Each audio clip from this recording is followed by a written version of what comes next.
আপনি দেখছেন news now, আমরা জানি কোনটা খবর।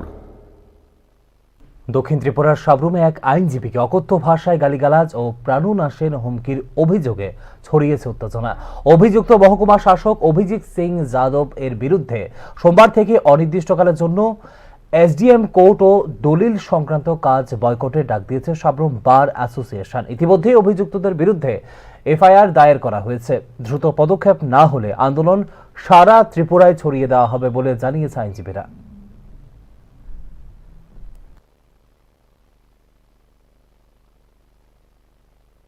2026-এ আমাদের বারের একজন বরিষ্ঠ আইনজীবী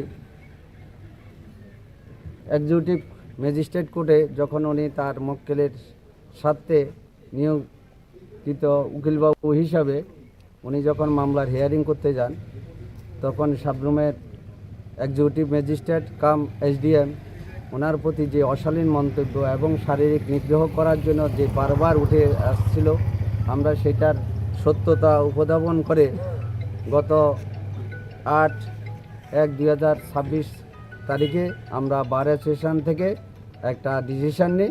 সেই ডিসিশনের পরিপ্রেক্ষিতে আজকেও আমাদের কর্মসূচি অব্যাহত রয়েছে এবং যদি সঠিকভাবে এটা তদন্ত না হয় এবং যদি এটার কোনো কার্যকরী না হয় এবং আইনি পদক্ষেপ যদি না করা হয়, তাহলে আমরা আরও সারা ত্রিপুরা রাজ্যে বৃহত্তর আন্দোলনে সামিল হওয়ার জন্য সবাইকে আহ্বান জানাচ্ছি।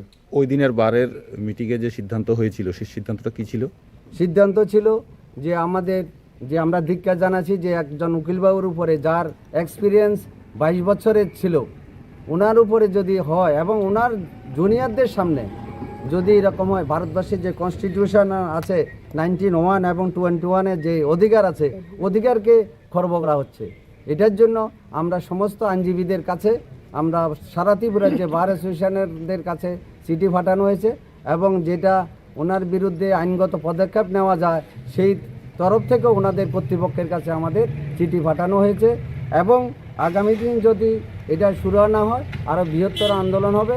এবং আজকে থেকে আমরা সম্পূর্ণ সিদ্ধান্ত নিয়েছি যে এক্সিকিউটিভ কোর্টে আমরা কোনো বার, আমাদের সাব্রুম বারের কোনো আইনজীবী এফআইআর হবে না।